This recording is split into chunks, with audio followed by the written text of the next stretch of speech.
Hi friends, எல்லோரும் எப்படி இருக்கீங்க? நான் நல்லா இருக்கேங்க. லாங் வீடியோ போஸ்ட் பண்ணி ரொம்ப நாள் ஆகிட்டு அது வாய்ஸ் ஓவர் கொடுத்து போஸ்ட் பண்ணவே முடிய மாட்டேங்குதுங்க.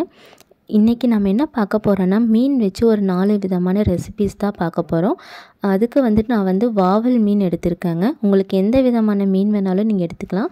ஃபஸ்ட்டு நம்ம என்ன பார்க்கலான்னா, மீன் வறுவலுக்கான மசாலா ரெடி பண்ணிக்கலாம்.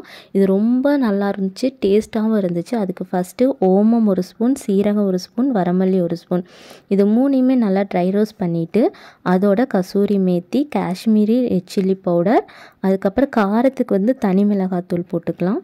அதோட மஞ்சத்தூள், பூண்டு, புளி கண்டிப்பாக சேர்த்தணும். இதில் புளி, ஓமம், கசூரி மேத்தி இது ரொம்ப இம்பார்ட்டன்ட் திங்ஸ்ன்னு சொல்லலாம். புளி ஆட் பண்ணதுக்கப்புறமா கொஞ்சமாக உப்பு ஆட் பண்ணிக்கலாங்க. அதோட கடலை மாவு, அரிசி மாவு ஒரு ஸ்பூன் ஆட் பண்ணி இது எல்லாத்தையுமே நல்லா பேஸ்ட்டாக அரைச்சி எடுத்துகிட்டு வந்துக்கலாம். இதுக்கு ரொம்ப முக்கியம் ஓமம், கசூரி மேத்தி, புளி, இது 3யுமே நீங்கள் அவாய்ட் பண்ணிடாதீங்க. இதோட டேஸ்ட் ரொம்ப நல்லா இருந்துச்சு, மணமாக இருந்துச்சு. சொல்லப்போனால் வீடே ரொம்ப மணமாக இருந்துச்சு. பேஸ்ட்டை அரைச்சிட்டு வந்ததுக்கப்புறமா மீனில் நல்லா தடவி ஒரு 2 மணி நேரம் 3 மணி நேரம் நல்லா ஊற வச்சிடலாம். நீங்கள் ஃப்ரிட்ஜில் கூட ஸ்டோர் பண்ணி வச்சுக்கலாம். இது எந்த அளவுக்கு ஊறி வருதோ அந்த அளவுக்கு டேஸ்ட் தூக்கலாகவே இருந்துச்சு. கண்டிப்பாக ஒரு டைம் ட்ரை பண்ணி பாருங்கள். இது நான் ரீல்ஸில் தான் பார்த்தேன், இன்ஸ்டாகிராம் ரீல்ஸில் பார்த்துட்ருக்கும்போது இதோட ஃபிஷ் ஃப்ரை பார்த்து சரி ட்ரை பண்ணி பார்க்கலாமேன்னு பண்ணியிருந்தேன். பட் சீரியஸாக அவ்வளோ டேஸ்ட்டாக இருந்துச்சு. இதோட பேர் லஹோரி ஃபிஷ் ஃப்ரை அப்படிங்கிற மாதிரி அந்த ரீல்ஸில் சொல்லியிருந்தாங்க. ஃபிஷ் ஃப்ரைக்கு மசாலா ரெடி பண்ணி வச்சாச்சுங்க. தலையும் வாலும் குழம்புக்காக நான் எடுத்து வச்சுட்டேன். ஃபிஷ் ஃப்ரை 1 பை 1 நல்லா பொரிச்சு எடுத்துடலாம்.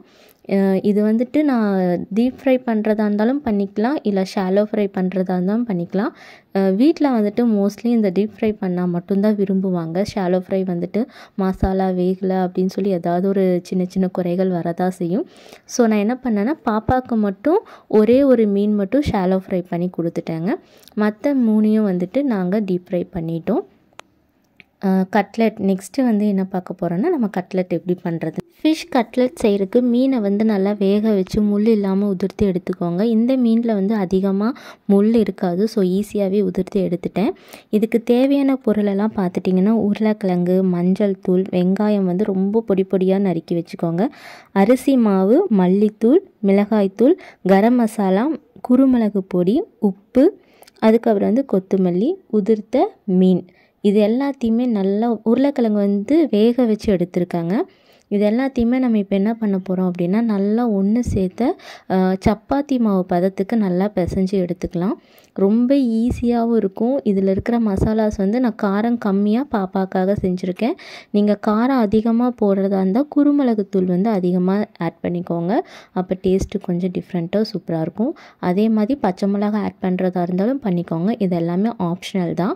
நான் முக்கியமாக இது பண்ணதுக்கு காரணம் என்னென்னா, பாப்பாவுக்கு கொஞ்சம் விரும்பி சாப்பிடுவா அப்படிங்கிறக்காக. அதனால நான் காரம் எல்லாமே கொஞ்சம் கம்மியாக தான் போட்டிருக்கேங்க. இது எல்லாத்தையுமே நல்லா சப்பாத்தி மாவு பதத்துக்கு நல்லா ஒன்று சேர பிசைஞ்சு எடுத்துக்கணும். இதுக்கு தண்ணியோ எண்ணெயோ எதுவுமே தேவையில்லை.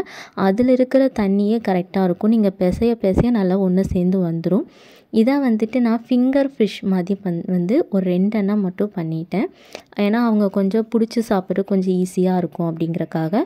மற்றது எல்லாத்தையுமே நம்ம நார்மலாக கட்லெட் தட்டுவோம்ல, அதே மாதிரி குட்டி குட்டியாக கட்லெட் ஷேப்பில் தட்டி எடுத்து வச்சுட்டேங்க.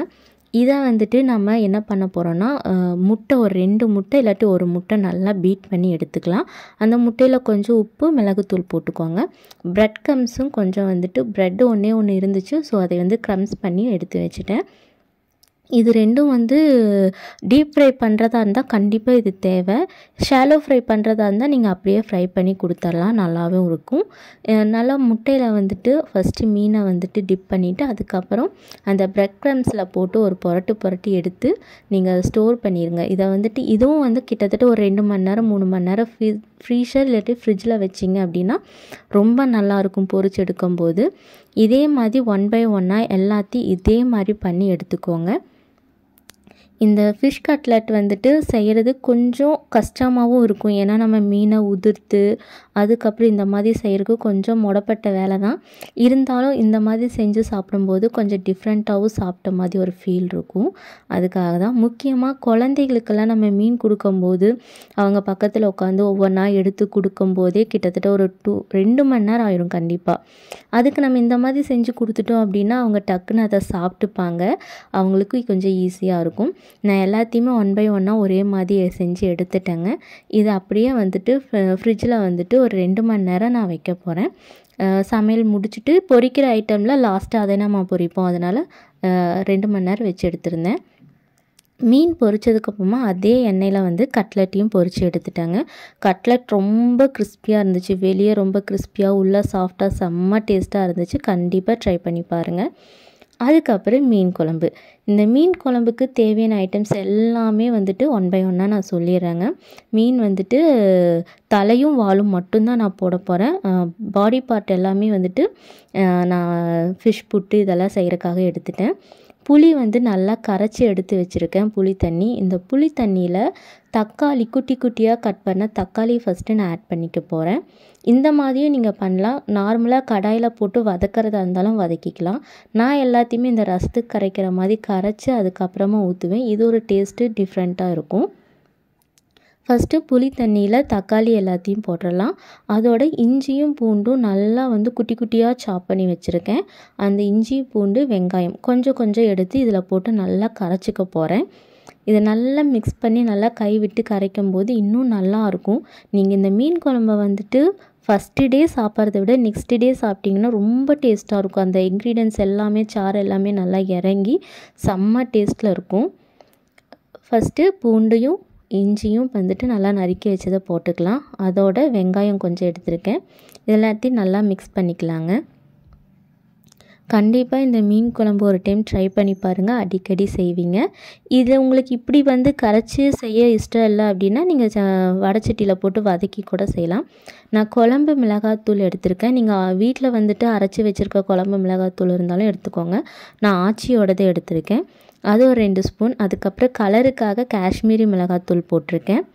காரத்துக்காக கொஞ்சமாக தனி மிளகாத்தூள் போட்டுக்க போகிறேன். இது எல்லாத்தையும் போட்டு நல்லா ஒரு மிக்ஸ் கொடுத்துர்லாம்.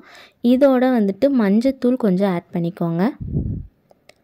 மஞ்சத்தூள் ஆட் பண்ணதுக்கப்புறமா ஒரு மிக்ஸ் கொடுத்து இதை தனியாக அப்படியே எடுத்து வச்சிடலாம். உப்பு இதிலே ஆட் பண்ணி நீங்கள் வச்சாலும் வச்சுக்கலாம்.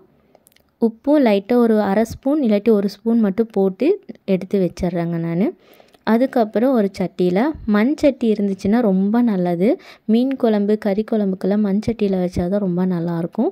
மண் சட்டி எடுத்துக்கோங்க. அதில் வந்து நான் நல்லெண்ணெய் ஊற்றிருக்கேன். நல்லெண்ணெய் தான் இன்னும் டேஸ்ட்டை தூக்கி கொடுக்கும். ஸோ நல்லெண்ணெய் ஊற்றிட்டு அதில் வந்துட்டு நான் எங்கள் இன்க்ரீடியன்ட்ஸ் எல்லாமே எடுத்து வச்சுருக்கேன் தனியாக. கருவேப்பிலை, கடுகு, சோம்பு, சீரகம், வெந்தயம், குருமிளகு இது எல்லாத்தையும் வந்துட்டு ஒன்றா போட்டு நல்லா ஃப்ரை பண்ணிக்க போகிறேன். நல்லா இதை வதக்கி விட்டதுமே வெங்காயமும் பூண்டும் நம்ம கொஞ்சம் கொஞ்சம் வச்சுருக்கோம்லங்க, அதையும் இதோட போட்டு நல்லா வதக்கிக்கலாம். அந்த வெங்காயம் வந்து ரொம்ப பொன்னிறமாக வரணும்னு அவசியம் இல்லை.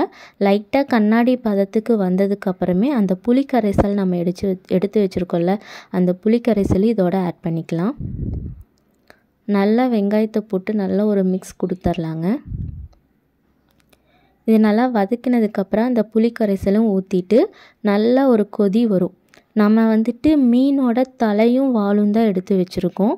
அதனால் நம்ம என்ன பண்ண போகிறோன்னா இந்த புளிக்கரைசல் ஊற்றுனதுக்கப்புறமா அது கொதி வந்ததுமே அந்த மீனோட தலையும் வாலும் நம்ம ஆட் பண்ணிக்க போகிறோம். நம்ம நார்மலாக பாடி பார்ட் போடுறதா இருந்தால் குழம்பு இறக்கி வைக்கிறதுக்கு ஒரு 5 நிமிஷத்துக்கு முன்னாடி போட்டால் போதும். ஏன்னா டக்குன்னு வெந்துடும். ஆனால் இந்த தலை வந்து கொஞ்சம் வேக டைம் எடுத்துக்கும். அதனால் வந்துட்டு நான் ஃபஸ்ட்டே அதை ஆட் பண்ணிக்க போகிறேன். புளிக்கரைசல் ஊற்றிக்கலாம். ஊற்றுறதுக்கு முன்னாடி ஒரு கலக்கி ஊற்றிக்கோங்க. ஏன்னா கீழே மசாலா ஐட்டம் எல்லாமே வந்துட்டு ஸ்டோர் ஆகிருக்கும். பார்க்கவே கொஞ்சம் நல்லா இருக்குல்ல. இதில் நம்ம தேங்காய் வந்து பால் எடுத்து ஆட் பண்ண போகிறோம். அதனால தான் நான் தேங்காயெலாம் இது பண்ணல. 2 விதமான மீன் குழம்பு நிறையவே இருக்குது. வதக்கி அரைச்சி செய்வாங்க மசாலா. ஒரு சில பேர் இந்த மாதிரி செய்வாங்க. எனக்கு இப்படி செய்கிறது இப்போ கொஞ்சம் பிடிச்சி போச்சு. இது வந்து எனக்கு ஈஸியாகவும் இருக்குது. அதனால் நான் இந்த மாதிரி வந்துட்டு செஞ்சிட்ருக்கேங்க. மீன் குழம்புக்கு வந்துட்டு உப்பு தேவையான அளவு பார்த்துட்டு உப்பும் போட்டுக்கோங்க. மீன் எல்லாத்தையுமே போட்டாச்சு. மீன் போட்டதுக்கப்புறமா நல்லா கொதிக்க விட்டுருங்க. மீன் நல்லா வெந்து வர டயத்தில் ஒரு இறக்குறக்கு ஒரு 5 நிமிஷத்துக்கு முன்னாடி தேங்காய் வந்து நல்லா அரைச்சி, வெறும் தேங்காய் மட்டும்தான், அதில் வேறு எதுவும் நம்ம ஆட் பண்ண போகிறது கிடையாது. தேங்காய் நல்லா அரைச்சி அந்த தேங்காய் பால் உங்கள் மிக்ஸி ஜார் நல்லா மையாக பேஸ்ட்டு மாதிரி அரையும் அப்படின்னா நீங்கள் அப்படியே ஊற்றிக்கலாம். இல்லை கொஞ்சம் திப்பி திப்பியாக இருக்குது அப்படின்னா நீங்கள் வடிகட்டி ஊற்றிக்கோங்க. என்னோடய மிக்ஸி ஜார் வந்து நல்லா பேஸ்ட்டாக அரைச்சி கொடுத்துச்சு. ஸோ நான் என்ன பண்ணேன்னா அப்படியே ஊற்றிக்கிட்டேன் தேங்காய் பாலை. தேங்காய் பால் ஊற்றுனதுக்கப்புறம் ரொம்பவே கொதிக்க விடக்கூடாது. ஸோ அப்படியே லோ ஃப்ளேமில் வச்சுக்கலாம். வச்சு ஒரு 5 நிமிஷம் மட்டும் விட்டுட்டு இறக்கிடலாங்க. இறக்குறதுக்கு முன்னாடி கொத்தமல்லி தழை போட்டு இறக்கிட்டிங்க அப்படின்னா சூப்பரான மீன் குழம்பு ரெடி. கண்டிப்பாக ட்ரை பண்ணி பாருங்கள். இந்த மீன் குழம்பு செம்மையாக இருக்கும். நீங்கள் நெக்ஸ்ட் டே உங்களுக்கு குழம்பு வேணும்னா ஃபஸ்ட்டு டேவே நீங்கள் வச்சிங்கன்னா இன்னும் நல்லாயிருக்கும். அவ்வளோ டேஸ்ட்டாக இருந்துச்சு. என் வீட்டில் 2 நாள் பக்கம் இந்த மீன் குழம்பு நல்லா மணக்க ஸ்டோர் பண்ணி வச்சுருந்தேன். அவ்வளோ டேஸ்ட்டாக இருந்துச்சு. டைம் ஆக ஆக ஆக மீன் குழம்போட டேஸ்ட் வந்து ஏறிட்டே இருக்கும். ரொம்ப டேஸ்ட்டாக இருக்கும். மீனெல்லாம் நல்லா வெந்து சூப்பராக வந்துருந்துச்சு. மீனோட தலையும் வாலும் நம்ம போட்டிருக்கனால கொஞ்சம் அதிகமான நேரம் கொதிக்க வச்சு வேக விடுறதுல தப்பில்லை. மீனோட வால் பாருங்கள் நல்லா வெந்து சூப்பராக வந்திருக்கு. ஆனால் உடையவும் கிடையாது. இதுதான் இதோட பக்குவம். அவ்வளோதாங்க, மீன் குழம்பு ரெடி. நெக்ஸ்ட்டு நம்ம என்ன பார்க்க போகிறோன்னு பார்த்திங்கன்னா புட்டு, மீன் புட்டு. இதுதான் ரொம்ப டேஸ்ட்டாக இருந்துச்சு. கண்டிப்பாக ட்ரை பண்ணி பாருங்கள். அதுக்கு ஒரு வடைச்சட்டி, அதில் கொஞ்சம் எண்ணெய் ஊற்றி கடுகு போட்டுக்க போகிறோம். அதுக்கப்புறம் கடலைப்பருப்பு போட்டதுக்கப்புறமா உளுந்து போட்டுக்கோங்க. நல்லா போட்டு பொரிஞ்சதுக்கப்புறமா வெங்காயம் வந்து நல்லா குட்டி குட்டியாக வந்து சாப்பரில் போட்டு நான் சாப் பண்ணி வச்சுருக்கேன். இந்த மாதிரி பண்ணும்போது ரொம்ப டேஸ்ட்டாக இருக்கும். நல்லா வெங்காயம் ஒரு 2 பெரிய வெங்காயம் இருக்கும், நல்லா சாப் பண்ணி எடுத்தது. இதையும் போட்டு நல்லா வதக்கி கொடுத்துக்கலாம்.